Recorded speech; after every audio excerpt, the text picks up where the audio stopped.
Hola, bienvenidos a un nuevo capítulo del programa Erradicando la Violencia de Género. Un programa financiado por el Fondo de Medios de Comunicación Social 2025 del Gobierno de Chile y el Gobierno Regional Metropolitano.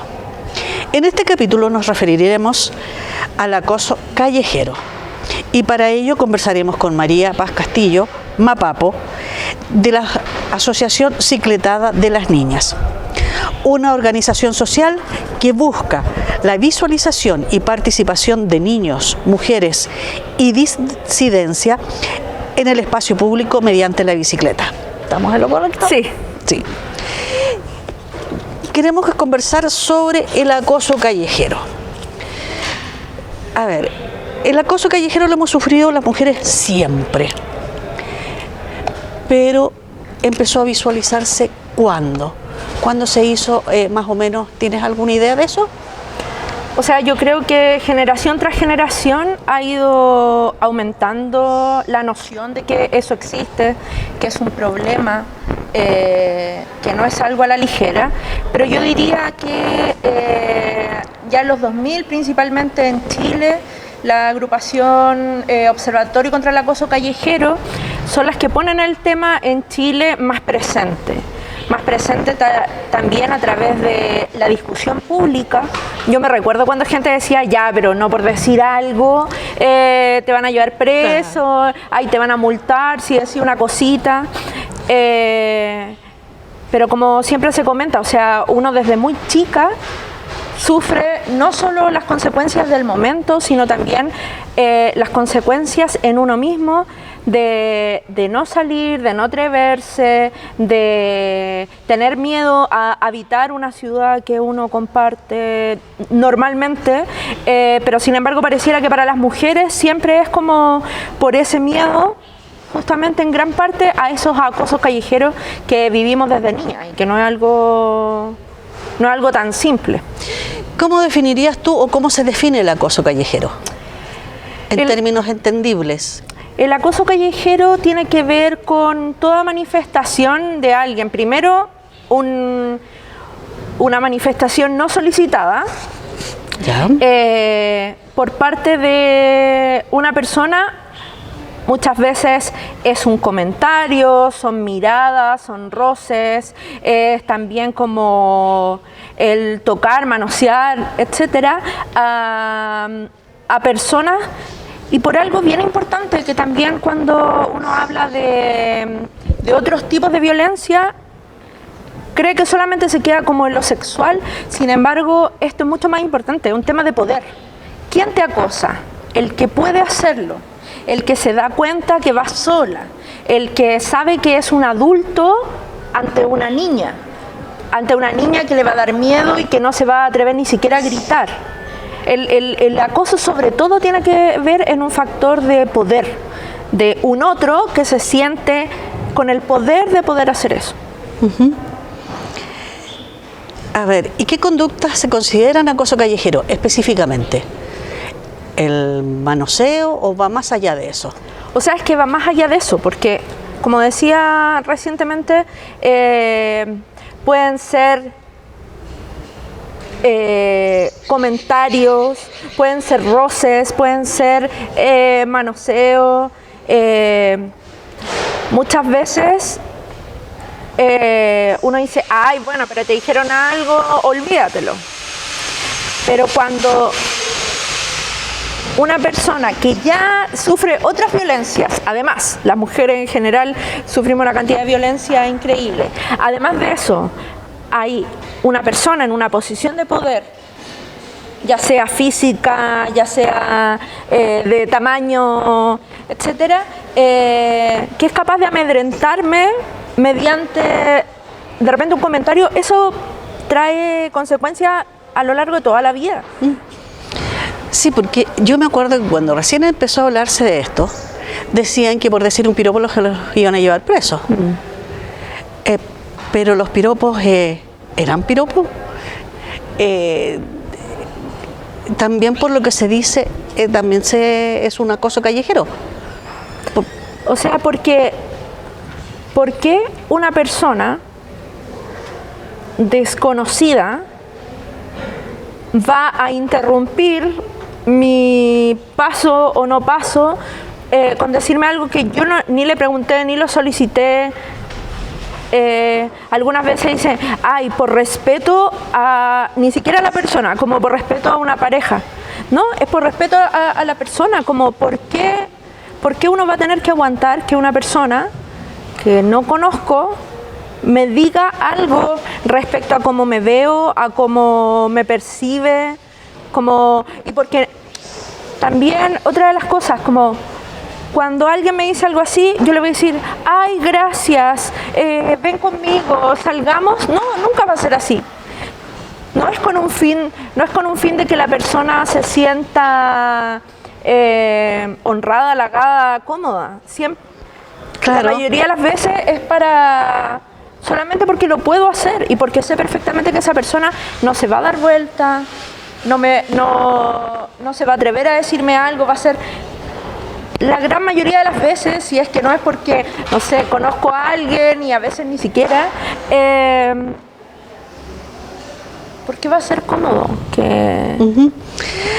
Cuéntame, ¿ustedes saben más o menos cuáles son las cifras de mujeres que sufren acoso en la...? Mira, estuve viendo hace poquito un estudio de la Universidad Católica, el año no sé si 2023, 2024,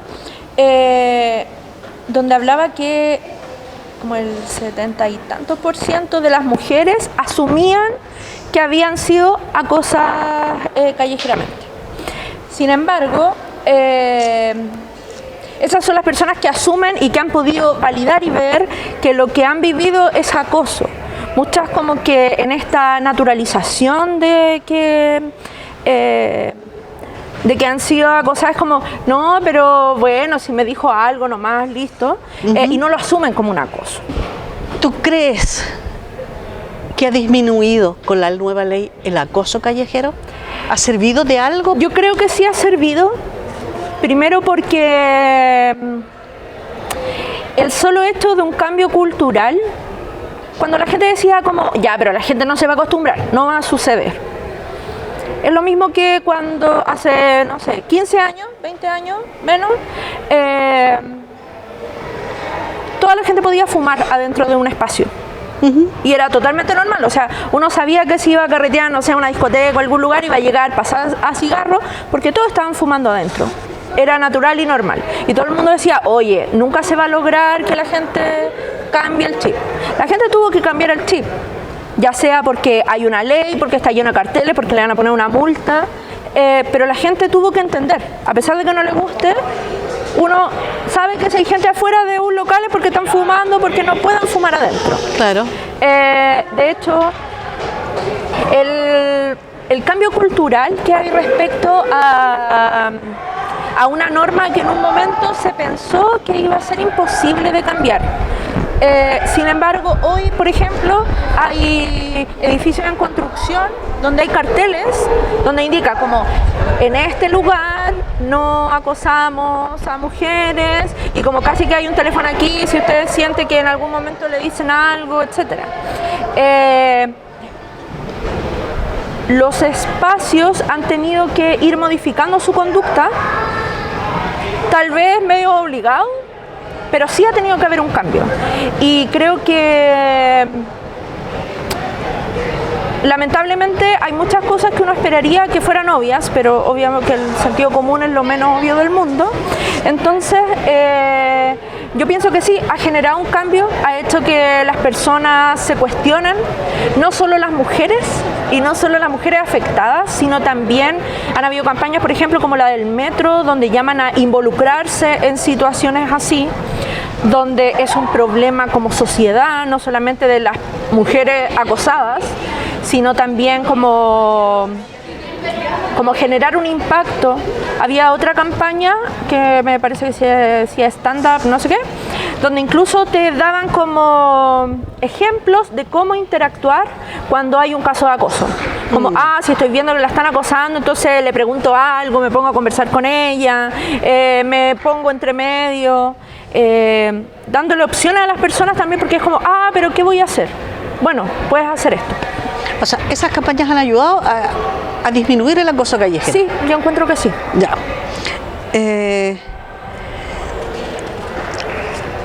¿Ustedes saben qué hacer si es que ocurre o sea, cuáles serían las medidas? ¿Qué aconsejarías tú? Si tú ves que alguien está sufriendo acoso callejero o tú misma estás... ¿Hay alguna forma de poder hacer...? O sea, yo creo que una cosa es el tema como netamente como legal, jurídico, que uno debería hacer, que muchas veces, bueno, entre que alguien me dijo algo y que yo voy a apurar y que no sé qué, no sé si va a ser tan factible que alguien haga una denuncia, pero sin embargo, creo que la acción directa en esos casos es muy importante. Como el enseñar a las niñas desde pequeñas a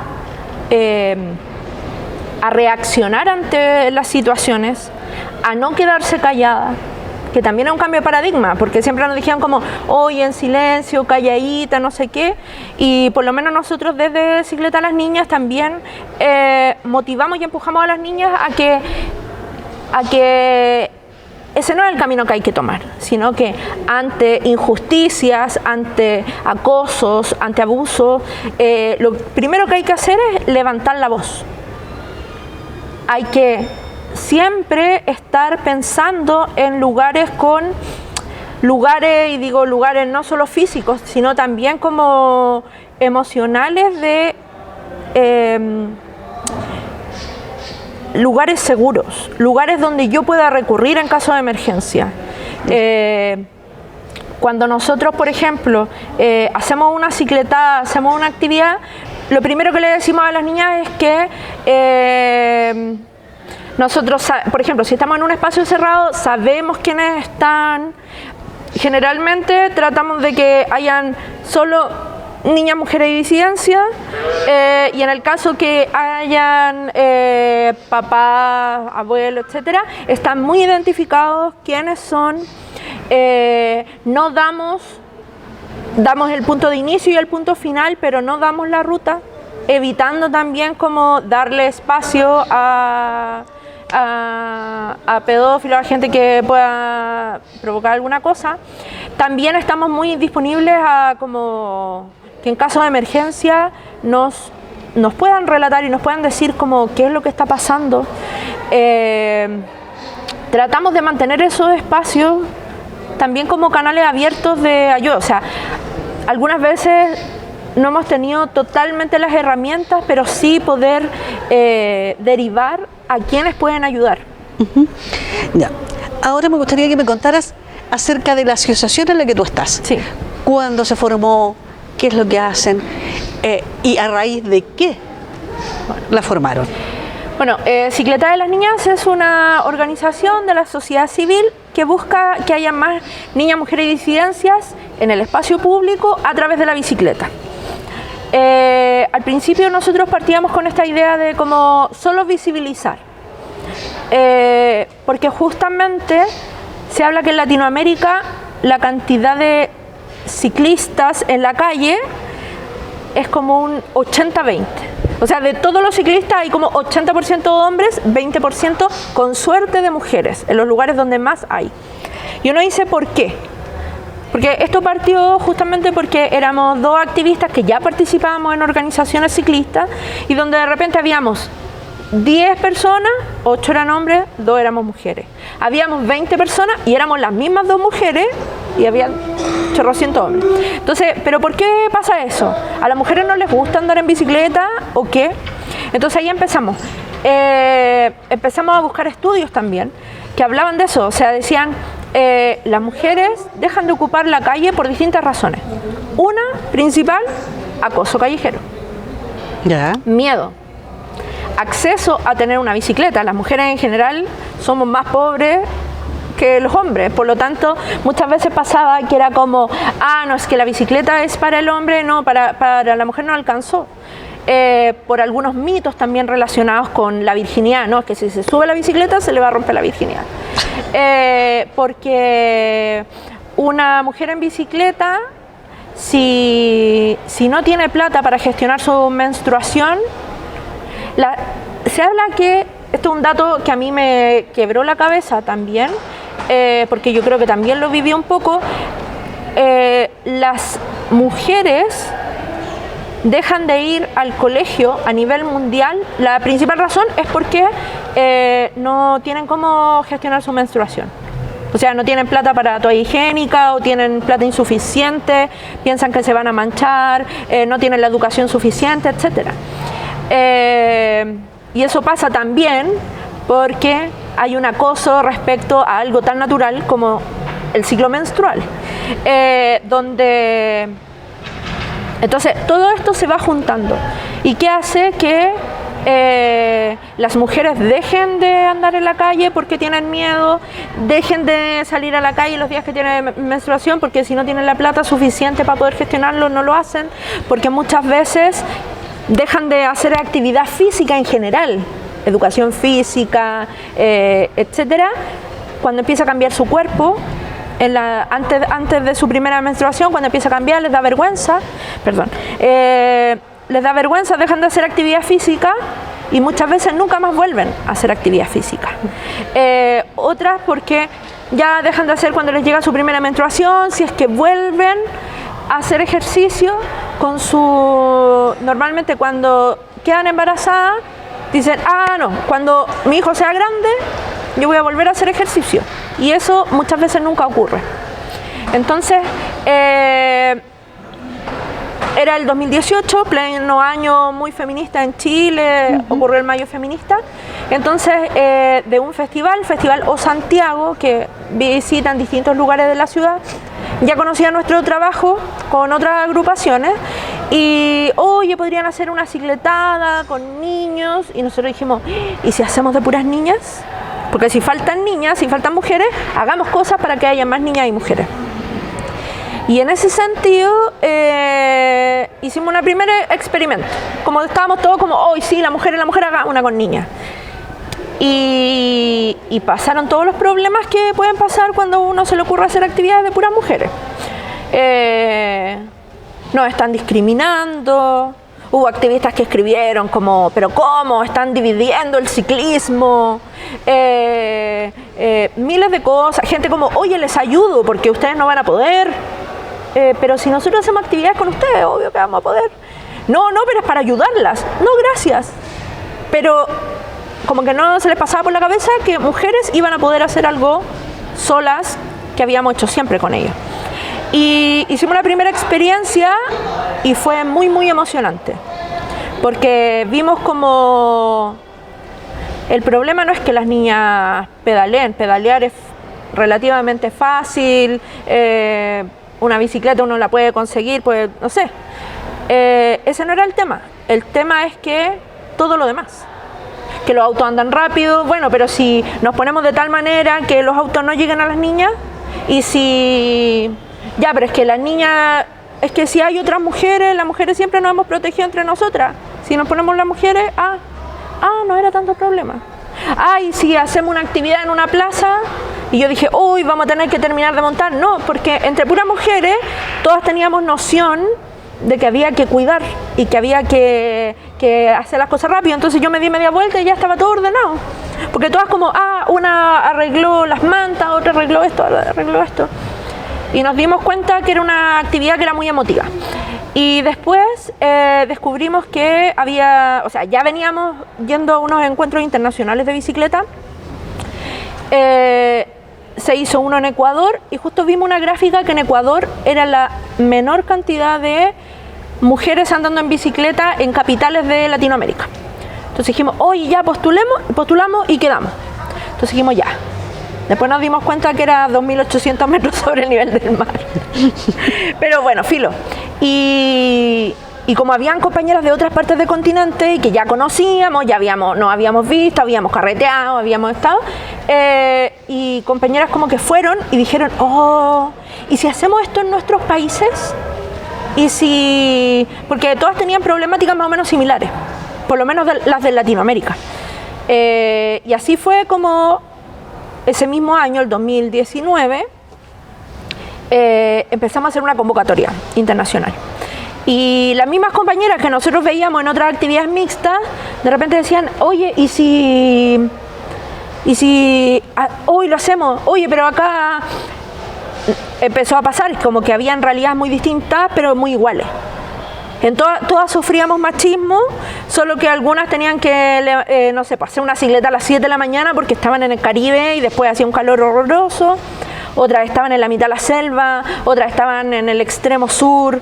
Sin embargo, todas vivíamos. Y podíamos compartir y decir, oye, esto nos pasa acá, esto nos pasa acá. Y así fue como empezamos a vivir convocatorias, tanto nacionales como extranjeras, de hacer esta actividad. Una actividad que fuera 100% organizada y vivida por niñas y mujeres. Que fuera por una calle principal, no queríamos irnos al final, no, por una calle principal. ¿Por qué las mujeres no pueden ocupar la calle? Por los factores externos, no porque una mujer no puede hacerlo. Y así fue como ya llevamos 7 años haciendo actividades de este tipo. Ahora recientemente, la semana antepasada, empezamos a organizar un grupo para ir a Los Vázquez, que es un gran hito ciclista, por lo menos en esta región, donde generalmente el 90% son hombres, siempre mucha competencia, muchas cosas. Dijimos, oye, organizémonos para ir, pero así no importa el tiempo. Y muchas mujeres adultas, que muchas veces iban detrás del pololo ahí porque va más rápido, entonces oye, apúrate, todo, fueron tranquilas, fuimos cuidándonos, fuimos esperándonos, fuimos preparándonos, también dándonos confianza. Habían algunas como, no, es que no voy a poder. Oye, pero si yo tengo fierro en la pierna, en la columna, ¿por qué tú no vas a poder? Muchas que empezaron a ir más rápido porque pensaban que eran más lentas, pero solamente por una cosa de confianza, que cuando tuvieron la confianza pudieron hacerlo.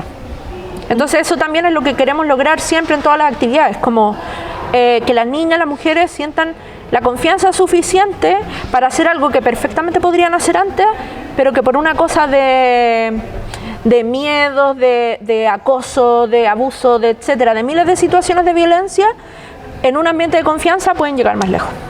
Ya. ¿Y cuántas actividades realizan ustedes al año? Así como describes la de Los Vázquez, claro, esa es especial, pero como cosas corrientes, o sea, a ver, se juntan cada cierto tiempo, salen a andar en bicicleta, y te digo ya, subir un cerro, para ponerte un ejemplo, lo hacen domingo por medio, los domingos una vez al mes, una cosa así. Ha ido variando en estos 7 años. Ya. En principio eran solamente estas convocatorias que eran entre 2 y 4 veces al año, ya, porque también hay una preparación gigantesca para lograr también, porque una cicletada con adultas da lo mismo. Yo digo, oye, juntémonos el domingo aquí en la puerta del museo, ¿listo? Y ya, y armemos la ruta, ya yo conozco una ruta, ya hacemos listo. Pero cuando pensamos en niñas, también pensamos en como el baño, la actividad previa, la actividad posterior, las reuniones con el espacio. Hay toda una organización para poder lograrlo. Yeah. Como también para abrir una convocatoria internacional, tiene que ver también con gráficas, con reuniones, con contactos, con hablar, con reuniones aparte, intermedias. Hay muchas cosas. Entonces, primero éramos solamente estas convocatorias como, hoy hagamos una cicletada entre 2 y 4 veces al año. Ya. También una serie de actividades con otras organizaciones, amigas, hermanas, para poder también colaborarse, aprender, etcétera. En algún momento empezamos con el club de pedaleo, que era una instancia como todas las semanas para profundizar los contenidos de la cicletada y poder aprender a andar en bicicleta desde cero y también sentirse como con la confianza para una próxima cicletada a pedalear. También en pandemia, por ejemplo, hicimos muchos como talleres y cuentacuentos y actividades online. También hicimos hicimos una campaña respecto a poder llevar toalla higiénica a distintas organizaciones que estaban a su vez organizando otras cosas. para que no faltaran, por lo menos en nuestras organizaciones cercanas.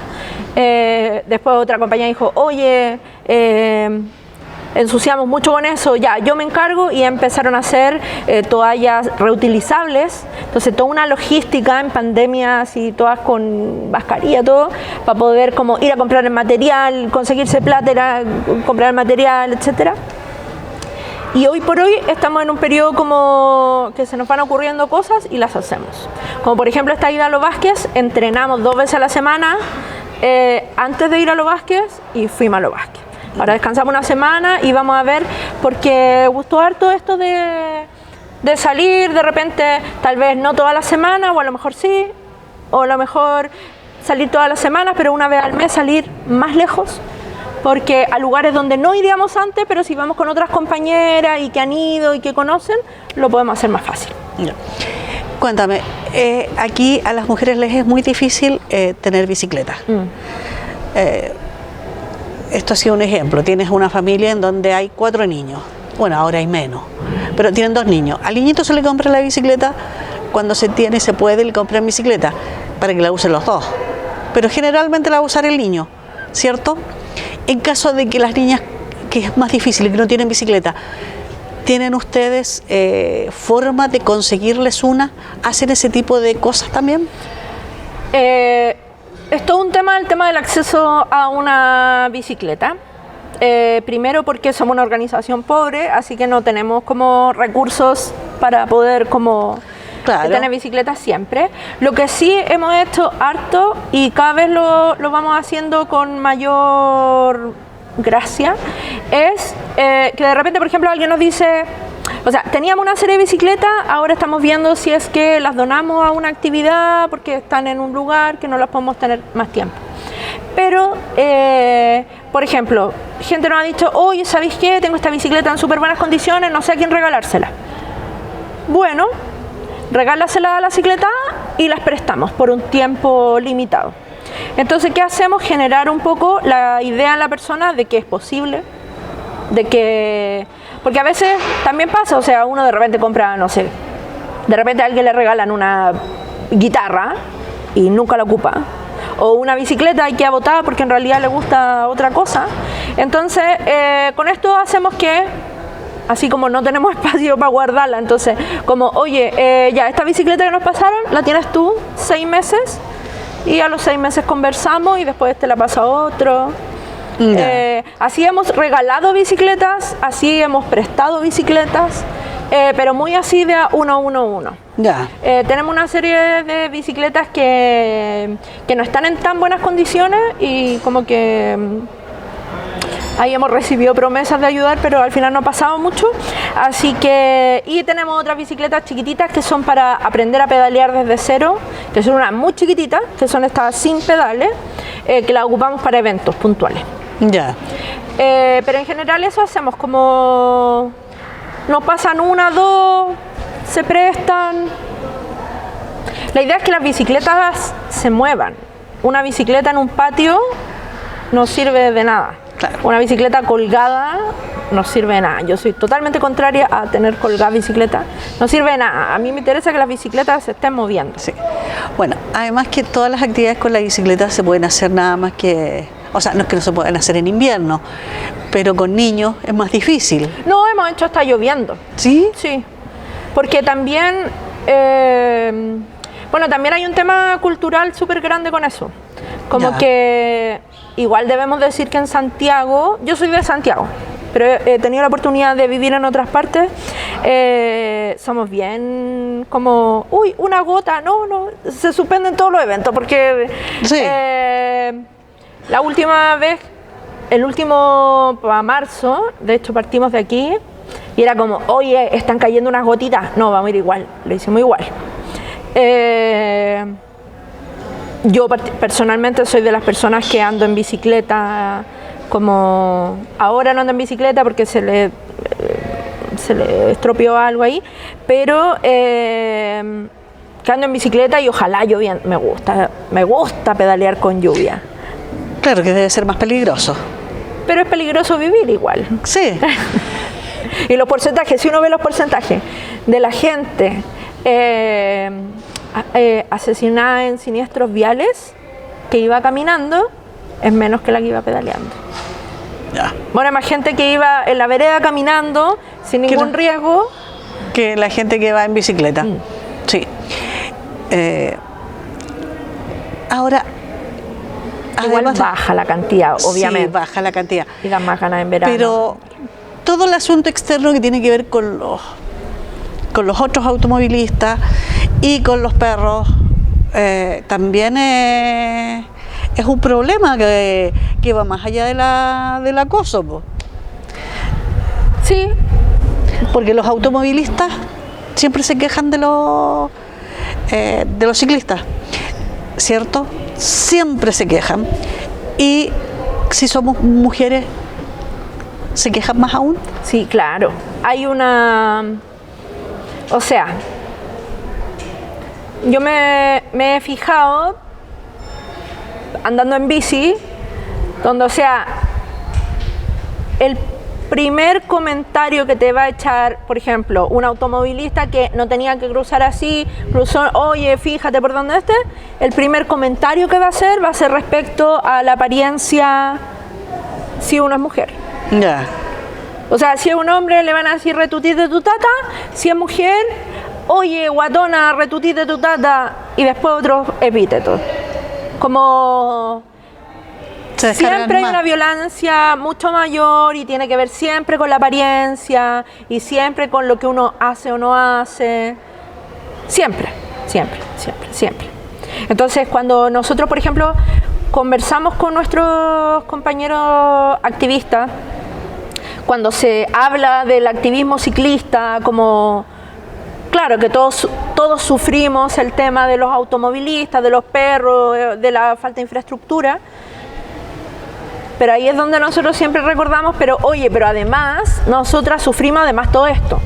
Por ejemplo, alguna vez hablando, no sé, pues en el gobierno regional, que se está hablando de la ciclovía y cosas. Yo, oye, pero en esa ciclovía hay luz. Yo un tiempo vivía en Independencia.